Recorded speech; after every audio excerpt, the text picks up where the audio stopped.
தவத்தை சிரத்தையா பண்ணணும். அப்பதான் நம்ம வீட்டுக்கு மட்டும் இல்லை, நாட்டுக்கே உபயோகப்படுற மாதிரி ஒரு தவ புதல்வியை பெற்றெடுக்க முடியும்னு சொல்லணும். நல்லா பிறக்கும், நார்மலா கூட ஆயிடும். அதுக்கப்புறம் பார்த்தா ஒரு சின்ன பேதியினால அந்த குழந்தை மரணிக்கிறதெல்லாம் நம்ம பார்ப்போம். முதல் 6 மாசம் தண்ணி கூட குடுப்பாட்டக்கூடாது. 6 மாசத்துக்கு அப்புறம் தான் இணை உணவு. இன்னைக்கு சமுதாயம் சீர்கேட்டோட இருக்குன்னா வயிற்றுல பிள்ளை தங்கினதுல இருந்து நீ வளர்க்கறது வரைக்கும் அதுல இருக்கு. ஒவ்வொரு திருடன் பின்னாடியும் ஒவ்வொரு களவாணி பின்னாடியும் இருக்கிறது யாரு? தாயோட வளர்ப்பு மட்டும்தான்.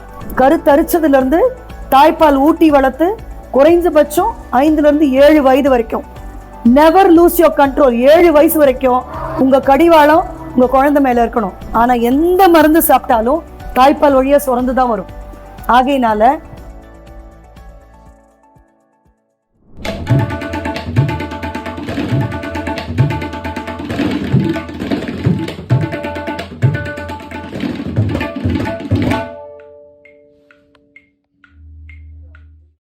வந்து Rotarian doctor K Sai Prasanna. ஓகேவா? நாங்கள் வந்து ரோட்டரி சங்கத்திலேருந்து வந்திருக்கோம் உங்களெல்லாம் பார்க்கறதுக்கு. நான் முக்கியமாக வந்து எதுக்காக உங்களெல்லாம் பார்க்க ஆசைப்பட்டேன் அப்படின்னா, நான் சில கேள்விகள்லாம் உங்களை கேட்க போகிறேன். உங்களுக்கு தெரிஞ்ச பதில் சொல்லுங்கள். ஐயோ பதில் சொன்னால் நமக்கு தப்பாயிருமோ, சிரிப்பாங்களோ அப்படிலாம் நினைக்கக்கூடாது. ஏன்னா மனுஷனாக பிறந்தா ஒரு விஷயம் முக்கியமாக நமக்கு இருக்குது. என்னது? சிரிக்க தெரியணும். அடுத்தது என்ன? சிந்திக்க தெரியணும். ஸோ எப்பயுமே நம்ம என்ன பண்ணணும்னா நம்ம அறிவை வளர்த்துக்கணும். இப்போ இங்கே எத்தனை பேர் முதல் முறையாக பிள்ளை பெற்றிருக்கீங்க? கை தூக்குங்க. ஃபஸ்ட் டைம் பிள்ளை பெற்றவங்க. ஓகே. மீதி பேருக்கு கொஞ்சம் எக்ஸ்பீரியன்ஸ் இருக்குது இல்லையா? ரைட். இப்போ சில விஷயங்களை உங்ககிட்ட மனசு விட்டு பேசுறதுக்காக நான் வந்திருக்கேன். நீங்கள் ப்ரெக்னென்ட் ஆனீங்க இல்லையா? இந்த ப்ரெக்னென்ட் ஆகும்போது நீங்கள் அதை எப்படி நினச்சிங்க? கடமையாக நினச்சிங்களா? இல்லை உங்கள் வீட்டுக்கு ஒரு வாரிசு கொடுக்கணும்னு நினச்சிங்களா? இல்லை ஏதோ ஒன்று வந்துருச்சு எல்லாருமே சந்தோஷமா நினைச்சிங்களா? அப்போ இவங்களுக்குலாம் நம்ம ஒரு கைத்தட்டல் கொடுக்கலாம். இந்த பதில் ரொம்ப அற்புதமான பதில். இப்போ இருக்கிற காலகட்டத்தில் ஸ்ட்ரெஸ் அதிகமாக இருக்கிற நேரத்தில் ப்ரெக்னன்சியை சந்தோஷமாக நினைக்கிறேன் அப்படின்னு சொல்கிறவங்களே அரிதாக போயிட்டாங்க. ஓகேவா? இப்போ நீங்கள் பிள்ளை பெற்று முடிச்சிட்டீங்க. ஓகேவா? இந்த பிள்ளை பெக்கிறதுன்றதே நான் எப்பயுமே சொல்வேன், நானும் பிரசவம் பார்க்குற டாக்டர்மா தான். அதனால் என்கிட்ட வர எல்லா உங்களை மாதிரி பெண்களுக்கும் என்ன சொல்கிறது, கர்ப்பம் தரிக்கிறது, அந்த கர்ப்பத்தை கொண்டு வர்றது அப்படின்றதே ஒரு தவம். என்னது அது? தவம். நாரதர் முனி தவம் பண்ணாரு, பெரிய பெரிய அகத்திய முனி தவம் பண்ணாரு, எவ்வளோ பேர் தவம் பண்ணாங்க. ஆனால் உண்மையிலே தவம் யார் பண்ணுறது அப்படின்னா ஒரு கர்ப்பிணி பெண்ணும் தான். அப்படி அந்த கர்ப்பிணி பெண் தவம் பண்ணுறா, நான் தவம் பண்ணுறேன் அப்படின்ற உணர்வு உங்களுக்கு இருந்தது அப்படின்னா உங்களால் உங்களுடைய கர்ப்பத்து காலத்தை அழகாக அனுபவித்து இயற்கையான பிரசவத்துக்கு போக முடியும். நீங்கள் ஸ்ட்ரெஸ் ஆனீங்க, கண்டமேனிக் ஸ்ட்ரெஸ் ஆகி சாப்பிட்டீங்க, குண்டானீங்க, அதெல்லாம் பண்ணிங்கன்னா தான் சிசேரியன் போயிடுவீங்க. புரியுதுங்களா? நான் ஒரு கர்ப்ப தவத்தில் இருக்கேன். தவத்தில் இருக்கவங்க என்ன பண்ணுவாங்க? விரதம் இருக்கும்போது என்ன பண்ணுறீங்க? இப்படி தான் சாப்பிடணும், இப்படி தான் இருக்கணும், இப்படி தான் மூச்சு விடணும். விரத காலத்தில் போய் கவுச்சு சாப்பிடுவோமா? இல்லை. ஆனால் ப்ரெக்னன்சியில் சாப்பிடலாம். நான் ஒரு பேச்சுக்கு சொல்கிறேன்.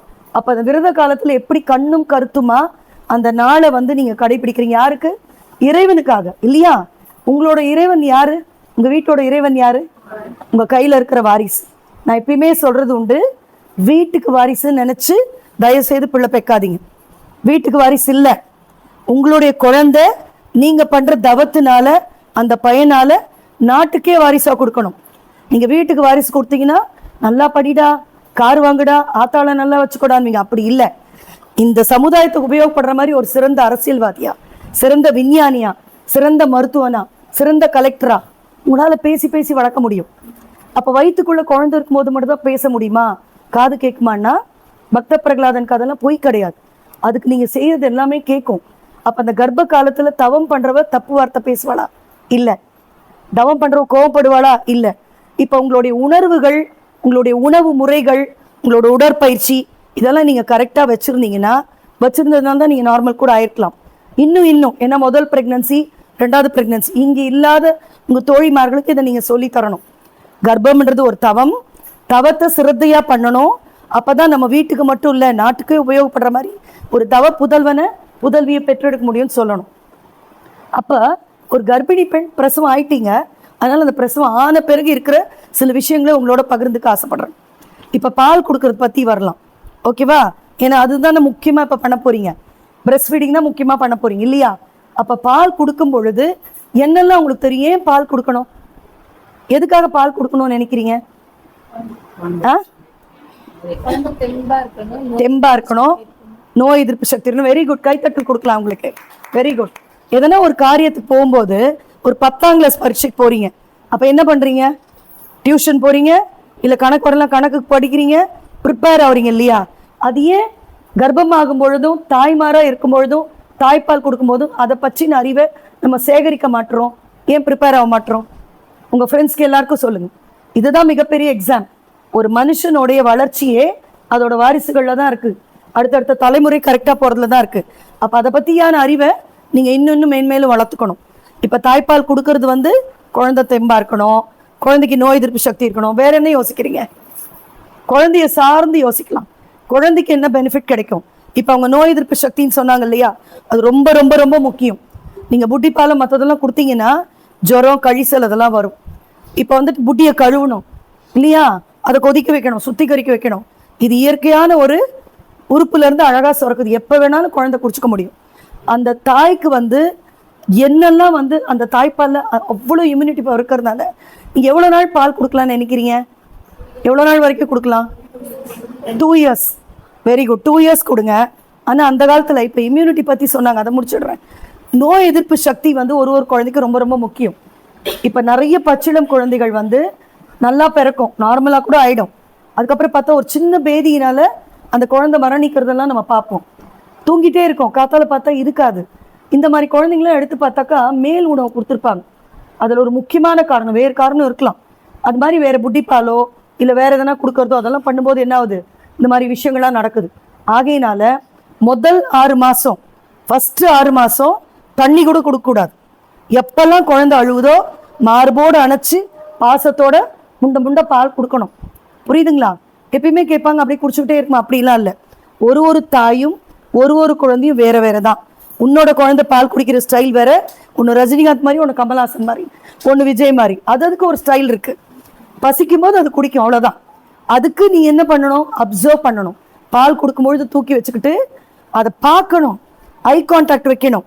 நிறைய பேர் டிவி பார்த்துக்கின்னு ஃபோனை பார்த்துன்னு அப்புறம் அங்கே கத்தின்னு இருப்பாங்க, மாமியார் குழம்பு வச்சாலாம் பார்த்துன்னு. அப்படி இல்லை. ஒரு முறை பால் கொடுக்கும் பொழுதும் குழந்தைய உங்கள் கண்ணால் பார்க்கணும். எதுக்காக பார்த்து பால் கொடுக்கணும்னா, சில சமயம் பால் விருன்னு சுரக்கும், பொறை ஏறிடும். புரியுதா?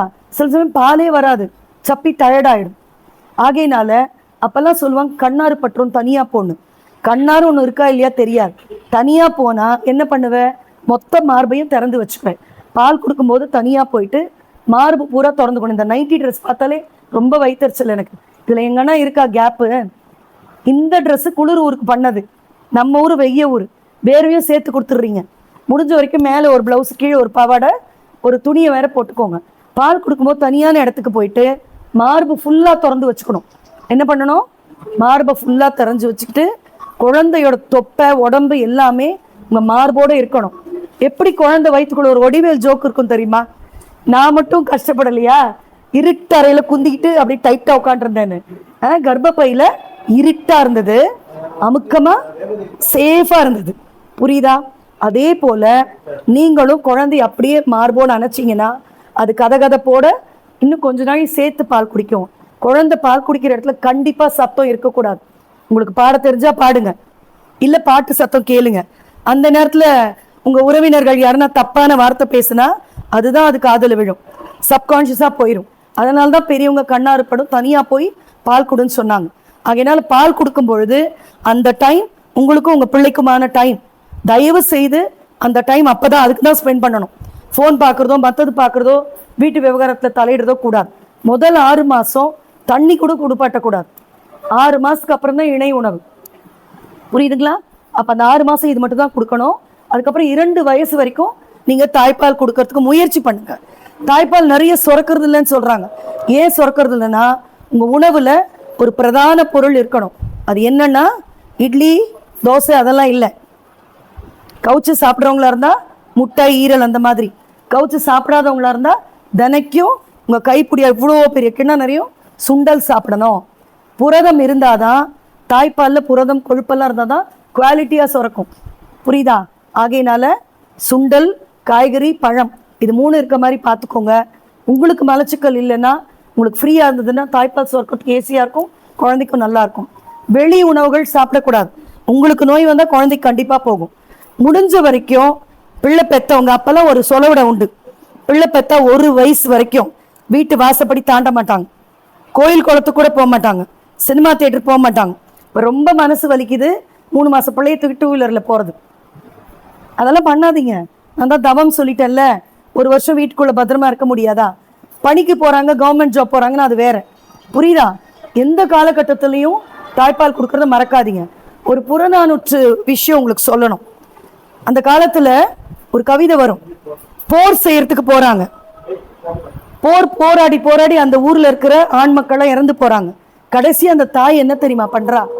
தன்னுடைய பால் குடிக்கிற மகனை வேல் கொடுத்து ரத்த திலகமிட்டு போருக்கு அனுப்புனாலும். அப்படின்னா என்ன அர்த்தம்? அந்த குழந்தைக்கு ஒரு 5-7 வயசு இருக்குமா, அது வரைக்கும் பால் கொடுத்தாங்க. இப்போ நம்ம கொடுக்கறது இல்லை. அதனால 2 வருஷம் வரைக்குமானோ நம்ம பால் கொடுக்கணும். பாரதியார் சொல்வார், வீரம் விளைப்பது தாய்முலை பாலடா. என்னது வீரம் எங்கிருந்து வருமா? நம்ம கிட்ட இருந்து வரும். நம்ம சொங்கியா இருந்தோம், நம்ம சோம்பேறியா இருந்தோம், நம்ம படிக்காத இருந்தோம், நம்ம அறிவில்லாத இருந்தோம், நம்ம கெட்ட வார்த்தை பேசணும், இதெல்லாம் நம்ம பண்ணா நம்ம பிள்ளை நம்ம மாதிரி தான் இருக்கும். தாயை போல் தான் பிள்ளை, வேற எங்க இருந்தும் வராது.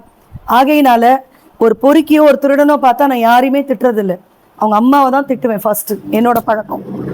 ஒவ்வொரு தாயும் நீங்க வந்து கல்யாணம் பண்ணீங்க, அது பெரிய விஷயம் இல்லை. போட்டோ போஸ்ட் கொடுத்தீங்க, பெரிய விஷயம் இல்லை. கட் அவுட் வச்சுங்க, பெரிய விஷயம் இல்லை. குழந்தை உண்டானதுல இருந்து குழந்தை 5 வயது வரைக்கும், இது வரைக்கும் அந்த கனெக்ஷனை விடக்கூடாது. 5 வயது வரைக்கும் உங்களோட குழந்தை உங்களோடது. அதுக்கு கண்ணில் படுறது காதில் கேட்கறதுலாம் தேர்ந்தெடுத்து நீங்க கொடுக்கணும், புரியுதா? 5 வயசு வரைக்கும் எதெல்லாம் அதுக்கு வருதோ அதெல்லாம் தான் பிற்காலத்தில் அதோட வாழ்க்கை. என்னோட தங்கையும் வந்து ஒரு சைக்காட்ரிஸ்ட் தான். அந்த லண்டன் ஒரு முறை போயிருந்தேன். அங்கே அந்த 5 வயசு வரைக்கும் குழந்தைங்களுக்கு என்னெல்லாம் சொல்லி கொடுக்க முடியுமோ, என்னெல்லாம் பண்ண முடியுமோ அவ்வளோ இம்பார்ட்டன்ஸ் கொடுத்தாங்க. ஏன் அப்படின்னா, திருப்பி நம்ம ஊர் பழமொழி தான், 5இல் வளையாதது 50இல் வளையாது. புரியுதா? நமக்கெல்லாம் ஞாபகம் இருக்க மாதிரி சொல்லிட்டாங்க, ரிசர்ச்சாக கொடுக்கல. ஸோ அந்த 5 வயது வரைக்கும் உங்களுக்கு தவம் தான். இந்த குழந்தைய வளர்க்குறது ஒரு தவம், அடுத்த குழந்தைக்கு பிளான் பண்ணுறது ஒரு தவம். உங்களுக்கு இருக்கிற பொறுப்பு இமாலய பொறுப்பு. இன்னைக்கு சமுதாயம் சீர்கேட்டோட இருக்குன்னா வயிற்றுல பிள்ளை தங்கினதுலேருந்து நீ வளர்க்குறது வரைக்கும் அதில் இருக்கு. ஒவ்வொரு திருடன் பின்னாடியும் ஒவ்வொரு களவாணி பின்னாடியும் இருக்கிறது யாரு? தாயோட வளர்ப்பு மட்டும்தான். ஆகையினால இன்னொரு விஷயமும் சொல்கிறேன், தாய்ப்பால் கொடுக்கறத பற்றி உங்களுக்கு சொன்னேன், தனியாக போய் கொடுங்க, இந்த மாதிரியான உணவுகள் சாப்பிடுங்க எல்லாம் சொன்னேன்.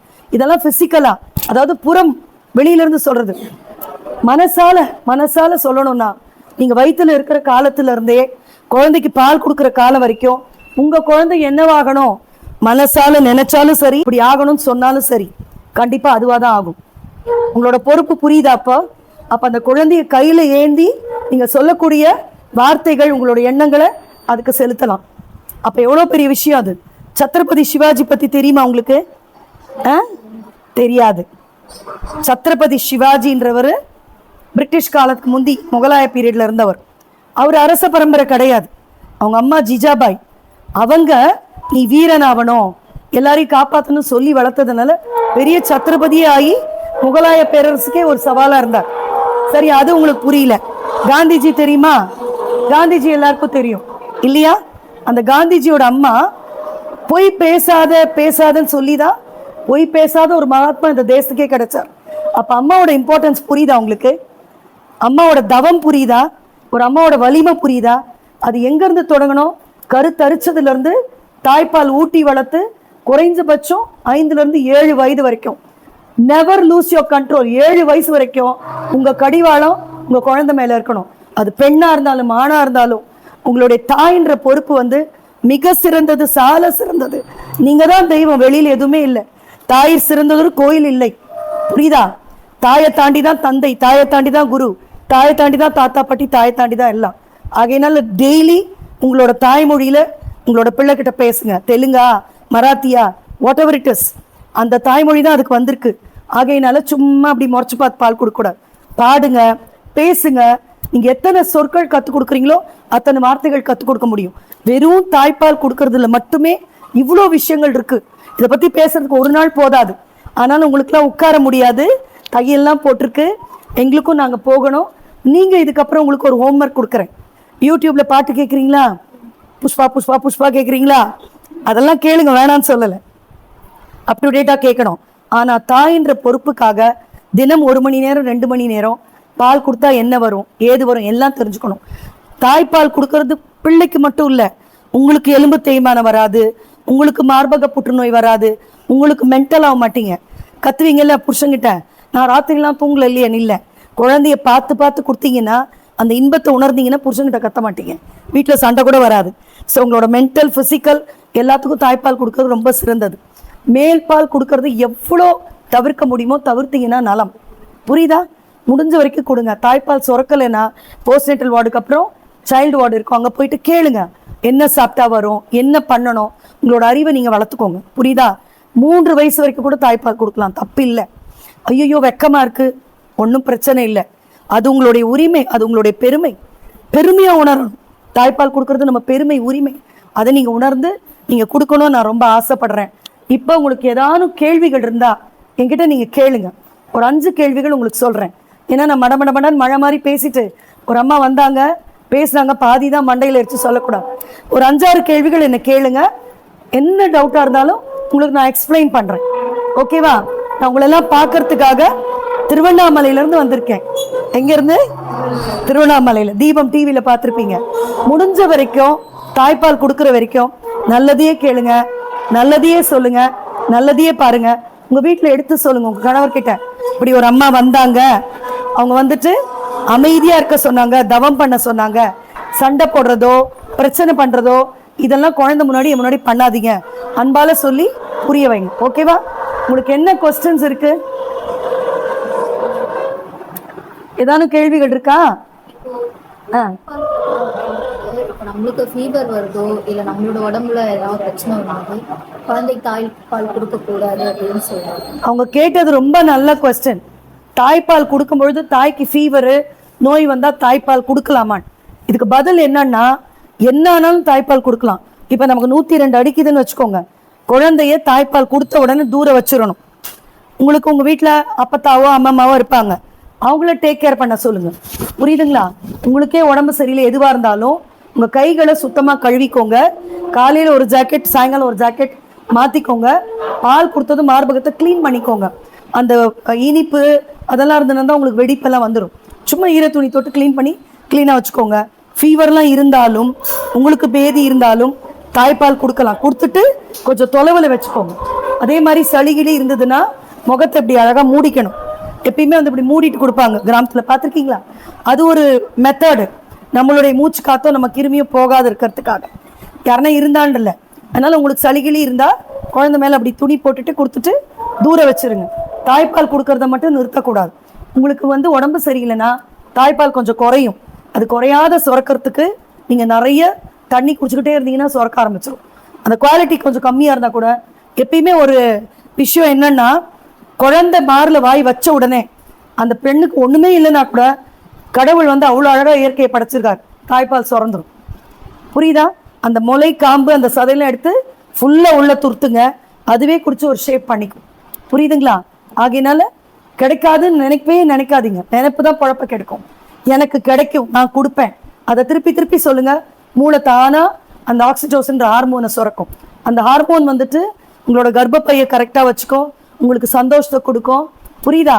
திருப்பி சீக்கிரம் கர்ப்பம் தரிக்க. எவ்வளோ நாள் பால் கொடுக்குறீங்களோ கர்ப்பம் தரிக்காது. இருந்தாலும் பால் படுக்க இருந்ததுன்னா கொஞ்சம் அப்பப்போ செக் பண்ணிக்கும்.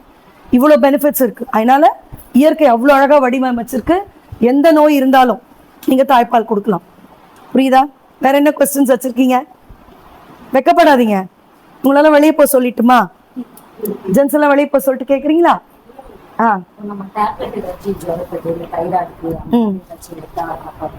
அது வந்து உங்க டாக்டர் கிட்ட தாய்ப்பால் கொடுக்குறேன் நீங்க சொல்லணும். எல்லா டாக்டருமே கேட்பாங்க. தாய்ப்பால் கொடுக்குற பெண்மணிக்கும் கர்ப்பிணி பெண்மணிக்கும் சில மருந்துகள் தான் கொடுப்போம். அந்த மருந்து சாப்பிடும்போது பிரச்சனை இல்லை. ஆனா எந்த மருந்து சாப்பிட்டாலும் தாய்ப்பால் வழியா சுரந்து தான் வரும். ஆகையினால சின்ன சின்ன விஷயத்துக்கு நான் எப்பயுமே என்கிட்ட வர பேஷண்ட் சொல்றது, பொறுமை இருக்கணும். இடுப்பு வலிக்கு மருந்து கேட்காத, சும்மா லைட்டா வாந்தி எடுத்தா மருந்து கேட்காத, ரொம்ப எடுத்தா நானே கொடுக்குறேன், மருந்தே இல்லாத இருக்கிறதுக்கு என்ன வழி பாருன்னு சொல்லுவேன். உங்களுக்கு அதை பொறுத்துக்கக்கூடிய தன்மையில இருந்தால் மருந்து சாப்பிடாதீங்க. ஒரு 100 டிகிரிக்கு மாத்திரை சாப்பிட வேண்டியதில்லை. ஜுரத்துக்கு 2 வாட்டி வயிற்றால போனால் சாப்பிட வேண்டியதில்லை. அதுவே 102 இருக்கும் பொழுது நான் தாய்ப்பால் கொடுக்குறேன்னு சொன்னால் எல்லா மருத்துவரும் அதுக்கேற்ற மருந்துகளை கொடுப்பாங்க. ஓகேவா? தைராய்டு மாத்திரையை நீங்க சாப்பிடலாம், நிறுத்தக்கூடாது. நீங்க தாய்ப்பால் கொடுக்கலாம். தைராய்டு இருந்தாலும் தாய்ப்பால் கொடுக்கலாம். வேற என்ன கேள்விகள் இருக்கு? வெக்கப்படுறீங்கன்னு நினைக்கிறேன். வேற எதுவும் டவுட்ஸ் இல்லையா? எல்லாரும் தாய்ப்பால் கொடுப்பீங்களா? நீங்க கேட்ட சங்கதி எல்லாம் உங்க ஃப்ரெண்ட்ஸ்க்கு சொல்வீங்களா? நீங்க பண்றது என்னன்னு சொல்லி கொடுத்தேன்? சத்தமா சொல்லுங்க. தவம். தாயோட பொறுப்பு என்னன்னு சொல்லி கொடுத்தேன்? பெரிய பொறுப்பு, இமாலய பொறுப்பு. எவ்வளவு பெரிய பொறுப்பு புரியுதா?